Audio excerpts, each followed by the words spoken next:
I was still smoking cigarettes. And God, it took me 6 months to get to the point where I didn't have to like sneak out of the temple and go around the corner and light one up. You know, I had a pack stashed in 2 or 3 different trees, you know, and I'd like, you know, I'd just make sure nobody was watching, you know, and grab it and light up, you know, nicotine, you know. It took me 6 months to get to the point where I could go through a whole day and not have to smoke. And I knew smoking is bad. No question about it. I was real clear on that. You were captured. But I was addicted. Yeah. And so the momentum of the physical needs and conditioning that we get, you know, from having to cope with a situation where we don't have access to spiritual pleasure. Yeah. Like I was saying, if we don't have self-realization, or if we don't have access to Krishna directly, or if we don't think we do, actually we do, but if we think we don't, then it's like we have to make the best of what we have available here in the world. And so we mock up this whole story, this whole rationalization that, oh yeah, you know, this love, this sex, this pleasure, this food, this stuff, this money, this power, all this stuff. Oh yeah, this is great. You know, this is what I need. Yeah, this is going to do it. You know, it's like we have to have that false hope because it's better than having no hope at all. That would be terrible. That would be like suicide time. You know? So what we do is we make up this whole story, which is called the material ontology, and we convince ourselves that the illusion is the reality, and that there's nothing else. We go into denial about our actual identity and our actual nature. So when we finally come in contact with the truth, it's like, oh, wait a minute. Does that? And I get people give me the funniest reactions. One guy was saying, what was it? He was saying, oh, does this mean that I have to like completely give up all my relationships with everybody and just go off by myself and only chant?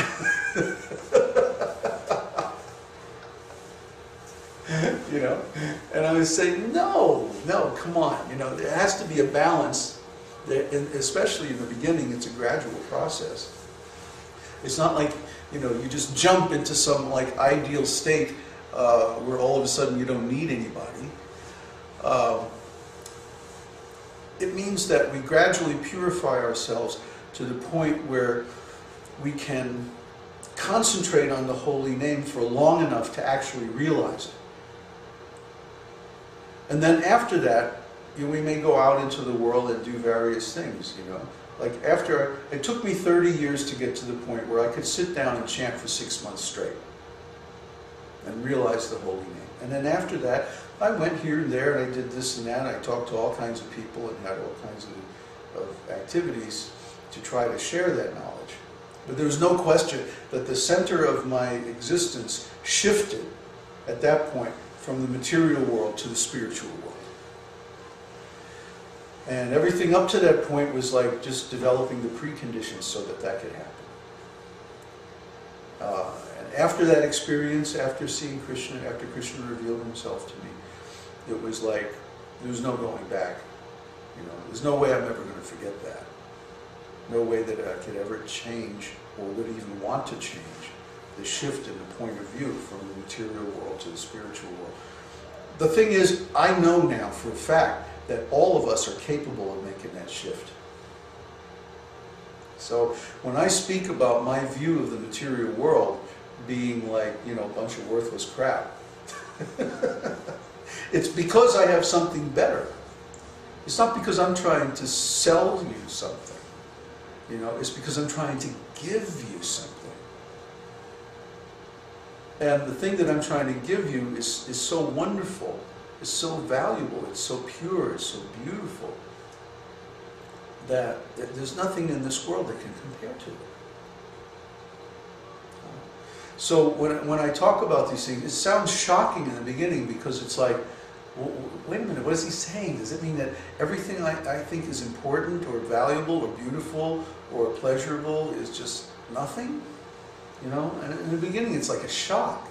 It's like you lose your havingness, you lose your sense of that I've got enough, you know, to make me satisfied.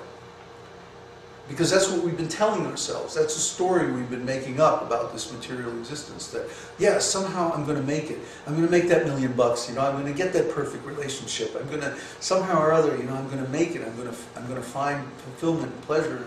You know, because like I said, it's better to have a false hope than have no hope at all. But then when the real hope comes, oh, just by changing my point of view from the material world to the spiritual world, I can know unlimited spiritual pleasure, eternal spiritual unconditional love. That can be mine, that could be my life, that could be my consciousness. You know, when that first comes up, what it looks like is, oh shit, I'm going to have to give up everything. You know, but why does a spiritual minded person give up everything in the material world? It's because they've discovered something better. They wouldn't be able to otherwise. There's a nice shloka in Srimad Bhagavatam that talks about how the soul, when it's time to leave this body and go to the next body, you know, you ever see a plant worm? Those little green worms that they have feet in the back and feet in the front, you know, and they'll stand on the leaf and they'll kind of poke around and they'll find a new leaf, and then they'll fix their legs on the new leaf, and once they're established there, then they'll bring the other end over. Like that? Yeah. Well, that's described. That's how the soul changes bodies. It's like we don't leave one body until we already have our next body. We already have a connection with our next body. Oh. Yeah. Oh, really? Yeah, it's described like that. Well, that's the real meaning of that Yang Yang Vapi Smaran Bhava shloka in Bhagavad Gita. That at the time of death, or near the time of death, it's like we make a summation of where we are at. What are our experiences, what are our values, what are our desires, what are our qualifications, you know, where are we going from here? Where have I been and where am I going? Like we make this big evaluation. It's a watershed moment in our life. And then we see, well, I know I'm going to have to give up this body soon, so where am I going in the next life? You know, and really it boils down to what is the sum total of impressions that I've managed to glean from this life. Yeah, the average, isn't it? Right, the RMS value of the impression? Like the RMS value, exactly. So what we look at that time is, you know, like how good of a deal can I get? You know I got to sell my car and get a new one. Yeah. So, you know, what about the payments and the insurance and my income and my credit? We take all those factors into account. What's the best deal that I can get? You know, so it's like we're negotiating with God almost, you know, at that point. Yeah. So when we do that, when we look at our life and we see, well, what do I really want? Where have I been? Where am I going? What can I get? And what can I do?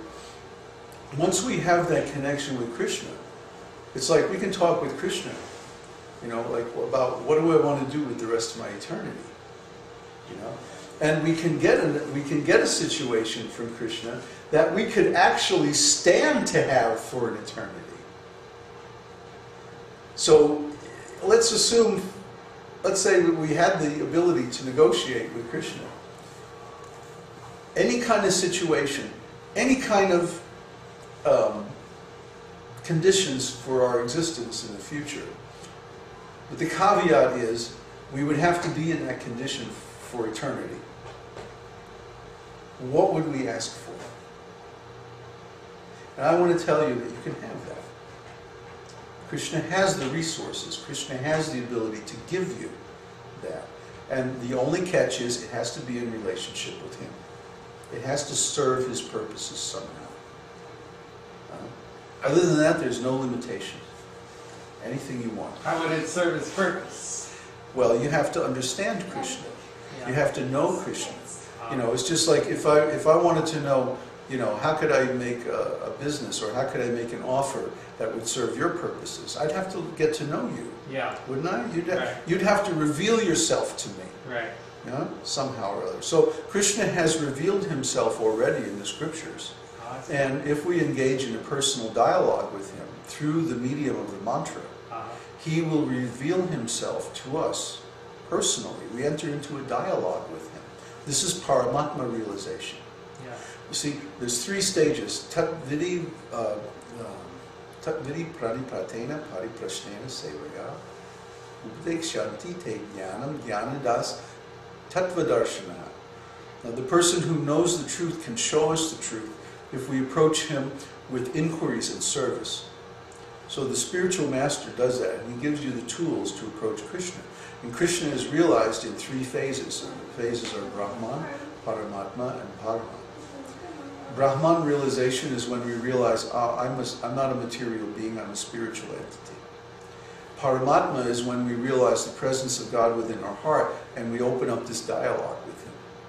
And then between reading the scriptures and by this personal dialogue with Krishna, we come to know him as a person. You know, just like if we sat here and talked, not just for a couple of days, but for a couple of years, Yeah. we would get to know each other really well. Right. So then I would